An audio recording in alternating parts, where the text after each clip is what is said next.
Hello दोस्तों, मैं शिवराज सिंह आज आपके सामने एक नई वीडियो के साथ। दोस्तों, आज अपन एक महत्वपूर्ण टॉपिक के ऊपर चर्चा करेंगे। जैसा कि आपको पता है कि राजस्थान पुलिस का जो एग्जाम नोटिफिकेशन है वो जारी हो चुका है और 6, 7 और 8 नवंबर को 3 पारियों में आपका एग्जाम है। जैसे ही एग्जाम नोटिफिकेशन जारी हुआ, कई अभ्यर्थियों के मन में तनाव उत्पन्न हो गया। कई सारे बच्चे खुश भी हुए हैं कि लंबा इंतजार खत्म हुआ, एग्जाम देना है, अच्छी तैयारी है। लेकिन कई अभ्यर्थी ऐसे हैं जिन्होंने अभी तक तैयारी शुरू नहीं की।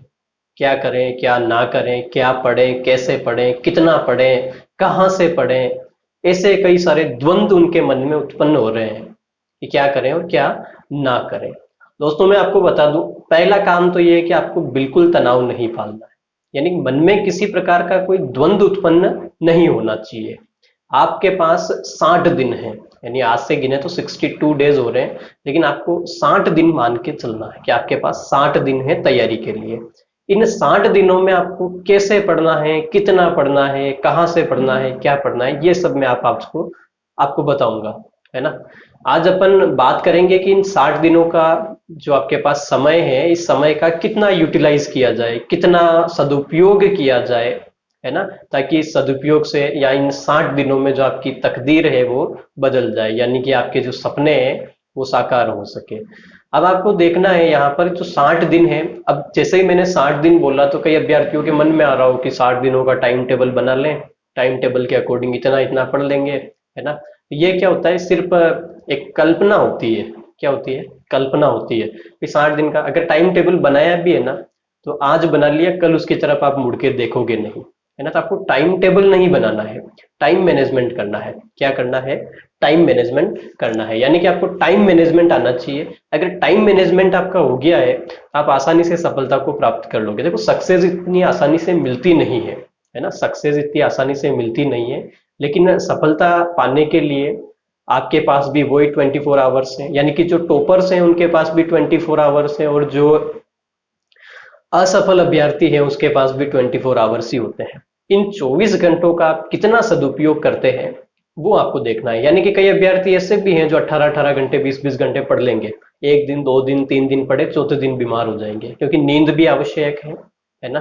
नींद भी आवश्यक है। बाबा रामदेव केस में सुप्रीम कोर्ट ने भी कहा था कि व्यक्ति को गहरी नींद लेने का अधिकार है। तो आपको ऐसा टाइम मैनेजमेंट आना चाहिए जिससे आप समय का उचित प्रबंधन या समय का उचित सदुपयोग कर सकते। मैं आपको बताता हूं कि अभ्यर्थी क्या करता है। एक तो बनाता है दीर्घकालीन लक्ष्य, है ना। दीर्घकालीन लक्ष्य, लॉन्ग टर्म लक्ष्य, कि 1 साल, 2 साल, 3 साल, है ना, 1 ईयर, 2 ईयर, 3 ईयर में मैं ये गोल अचीव कर लूंगा। इस प्रकार का क्या होता है? दीर्घकालीन लक्ष्य होता है। और दीर्घकालीन लक्ष्य, है ना, कई मायने में मैं यूं कह सकता हूं कि हो सकता है कई सारे सफल हुए, कई सारे सफल नहीं हुए।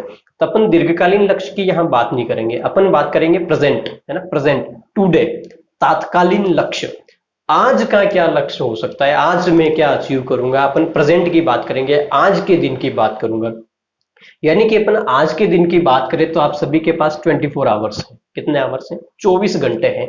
इन 24 घंटे का सही सदुपयोग कैसे करना है, इन 24 घंटे का प्रबंधन आपको करना है। केवल 24 घंटे का प्रबंधन करना है। जैसे मान लिया जाए कि आपने शेड्यूल बनाया है कि मुझे प्रतिदिन 6 आवर स्टडी करनी है, 6 घंटे पढ़ना है प्रतिदिन, 6 घंटे पढ़ना है। 6 घंटे पढ़ने के लिए आपने जैसे ही अपना समय, या यूं कहें आपने अपना एक टारगेट, एक लक्ष्य निर्धारित किया है, 6 घंटे का लक्ष्य निर्धारित किया, आपने शेड्यूल बनाया कि कल सुबह मॉर्निंग में मैं 6 बजे उठ के पढ़ना प्रारंभ करूंगा। फिर मेरा, या यूं कहें कि 2-2 घंटे का शेड्यूल होगा, 6 से 8, फिर रेस्ट करूंगा, फिर उसके बाद 10 से 12, फिर 3 से 5। इस तरह से आपको पूरे दिन में जब जब टाइम मिले उस अकॉर्डिंग मैं 6 घंटे पढ़ूंगा, और 6 घंटे को मैं प्रतिदिन इतने इतने भागों में डिवाइड करूंगा। उसके साथ मुझे कौन कौन से सब्जेक्ट पढ़ने हैं, यानी कि 6 घंटे में मुझे, जो राजस्थान पुलिस के सिलेबस की बात करें तो राजस्थान पुलिस के सिलेबस में 4 सेक्शन दे रखे हैं, A B C D, है ना। रीजनिंग, यानी कि मेंटल एबिलिटी फर्स्ट पार्ट था।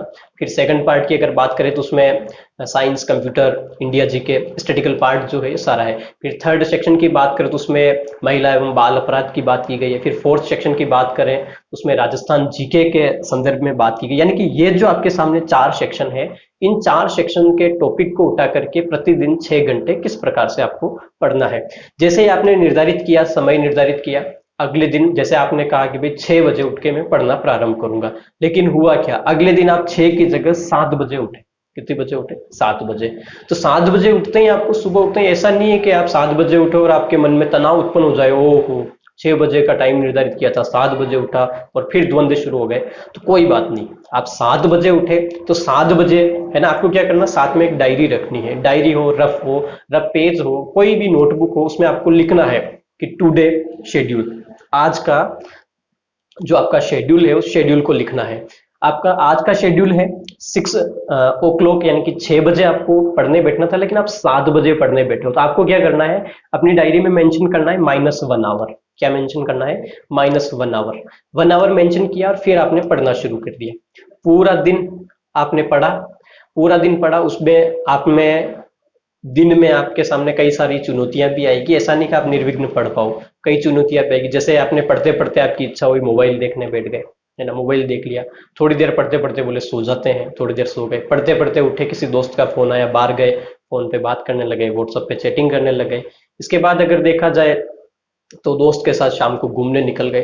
तो ये जो सारी प्रतिदिन की एक्टिविटीज हैं आपकी, इसको देखना है आपको और फिर अपनी डायरी में आपको मेंशन करना है कि आपने अपना टाइम वेस्ट कहाँ किया, यानी कि जो समय बर्बाद हुआ है, वो टाइम वेस्ट हुआ है, वो मेंशन करना है कि 15 मिनट फोन में वेस्ट हुए, 30 मिनट दोस्त के साथ घूमने गया वहां वेस्ट हुए, या फिर अन्य बालकनी में खड़े हो गए, है ना, अन्य टीवी देखने बैठ गए। जो भी जहां जहां आपने टाइम वेस्ट किया उस ब्लॉक में आपको लिखना है कि मैंने यहाँ यहाँ यहाँ यहाँ टाइम वेस्ट किया, और फिर अपना शेड्यूल क्रियान्वित करते रहना। अब क्या करना है आपको, सोने से पहले, सोने से पहले क्या करना, पूरे दिन का ग्राफिकल एनालिसिस करना है, यानी कि पूरे दिन का मूल्यांकन करना है कि मैंने आज जो टारगेट अचीव किया, सॉरी, जो टारगेट निर्धारित किया था, जो लक्ष्य निर्धारित किया था, उसे मैंने कितना अचीव किया। यानी कि आपने आज का टारगेट मान लिया जाए 6 आवर निर्धारित किया था कि 6 घंटे पढ़ना है।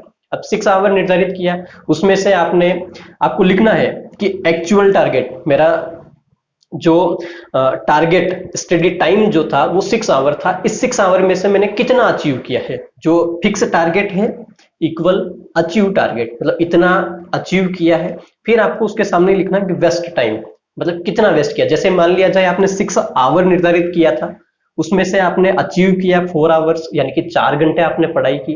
अब जो 2 घंटे वेस्ट हुए हैं वो आपको देखना है कि आपने 2 घंटे कहाँ वेस्ट किए हैं, यानी कि 2 घंटे जो बर्बाद हुए हैं आपके, वो कहाँ बर्बाद हुए आपको देखना है। अगर फोन पे वो 2 घंटे बर्बाद हो रहे हैं, उस 2 घंटे में से मान लीजिए 20 मिनट, 40 मिनट, 30 मिनट अगर फोन पे बर्बाद हो रहे हैं, तो मत खेलिए फोन के साथ, कोई गेम मत खेलिए, या फिर दोस्तों के साथ बात कर रहे हैं तो वो बात करना बंद कीजिए, या फिर अन्य एक्टिविटीज, टीवी देखने में वेस्ट हो रहे हैं तो मत देखिए टीवी। दोस्त के साथ घूमने जा रहे हैं, जरूरी नहीं है तो मत जाइए घूमने। हाँ, घूमना जरूरी है, एक्सरसाइज करना जरूरी है ना, लेकिन अगर अनावश्यक हो रहा है तो उसे मत कीजिए, उस वेस्ट टाइम को कंट्रोल करने की कोशिश कीजिए। अभी क्या किया, फिर भी तनाव नहीं लेना है आपको। क्या हुआ, 6 आवर्स आपने निर्धारित किए थे, 4 आवर आपने अचीव किए, यानी कि माइनस में चल रहे हैं 2 आवर्स, यानी कि 2 घंटे आपके माइनस में चल रहे हैं। अब आपको क्या करना है, नेक्स्ट डे जैसे ही अगले दिन आप उठे, अगले दिन का टारगेट तो आपको अचीव करना ही है, लेकिन पिछला जो 2 घंटा, यानी कि पिछले दिन का जो वेस्ट टाइम था,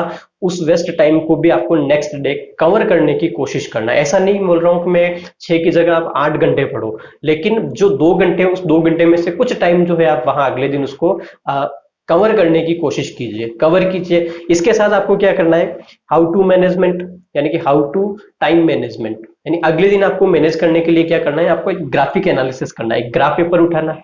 उस ग्राफ पेपर पर जो वाई अक्ष है, उस वाई अक्ष पर आवर्स, घंटे लिखने हैं, और एक्स एक्सेस पर डेट्स, यानी कि जो डे है वो डे लिखने हैं। अब आपने जैसे फर्स्ट डे 6 आवर की जगह 4 आवर पढ़ा है, नेक्स्ट डे अगर बात करें तो आपने 5 आवर्स पढ़ा है, यानी कि फिर भी 1 घंटा अचीव कम हुआ है। फिर अगले दिन अगर देखे तो आपने 7 आवर्स स्टडी की है, तो पिछला जो 3 आवर्स था उसका 1 आवर रिकवर हुआ, यानी कि 2 आवर और बकाया है। इस तरह से आप प्रतिदिन जो पिछला बकाया उसको रिकवर कीजिए, यानी कि 6 डेज, यानी कि 6 दिन अगर आपने इस शेड्यूल को फॉलो किया, फिर सातवें दिन क्या करना है, सातवें दिन आपको देखना है कि 6 दिन में जो मेरा टारगेट था, यानी कि जो मैंने टाइम या स्टडी आवर्स फिक्स किए थे, वो मैंने अचीव किए या नहीं किए, पहला देखना है। फिर आपको देखना है कितना अचीव नहीं हुआ है, 6 आवर, 2 आवर, 4 आवर, जितना अचीव नहीं किया है, पहले तो 7 डेज यानी कि जो सातवें दिन है उसको अचीव कीजिए। उसको अचीव करने के बाद जो आपने 6 डेज पढ़ा है, यानी कि जो 6 डेज आपने जो पढ़ा है, 6 दिन में आपने जो जो भी टॉपिक कवर किए उनका सातवें दिन रिवाइज कीजिए। क्या करना है, रिवीजन करना है। रिवीजन करने के बाद सोने से पहले उन टॉपिक का एक टेस्ट पेपर, चाहे आप गूगल पे जाके दो या फिर कहीं टेस्ट सीरीज चल रही तो वहां जाके दो, या फिर हमारे चैनल पे जो टेस्ट सीरीज अवेलेबल है उस टेस्ट सीरीज को आप ज्वाइन कीजिए, है ना। तो टेस्ट सीरीज ज्वाइन कीजिए, सातवें दिन के बाद नेक्स्ट वापस अगले दिन से वही शेड्यूल पुनः क्रियान्वित कीजिए। यानी कि इस तरह से आप अगर क्रियान्वित करोगे तो अगले 60 दिन में आप पूरे सिलेबस को अच्छे से कवर कर पाओगे। और सिलेबस को कवर कैसे करना है, टॉपिक को कोरिलेट करके पढ़िए। जैसे आपने स्टेट में राष्ट्रपति पढ़ा है, सेंट्रल में राष्ट्रपति पढ़ा है, तो स्टेट में राज्यपाल को साथ में लीजिए। प्रधानमंत्री पढ़ा है, प्रधानमंत्री के साथ मुख्यमंत्री देखिए। इतिहास की बात करें तो इतिहास में अगर आपने सिंधु घाटी सभ्यता पढ़ी तो राजस्थान में उससे संबंधित जो कालीबंगा है या अन्य सभ्यता है उनको साथ में लीजिए। मुगल काल पढ़ रहे हो तो मुगल काल के साथ समकालीन राजस्थान के शासक कौन कौन थे उनको देखिए।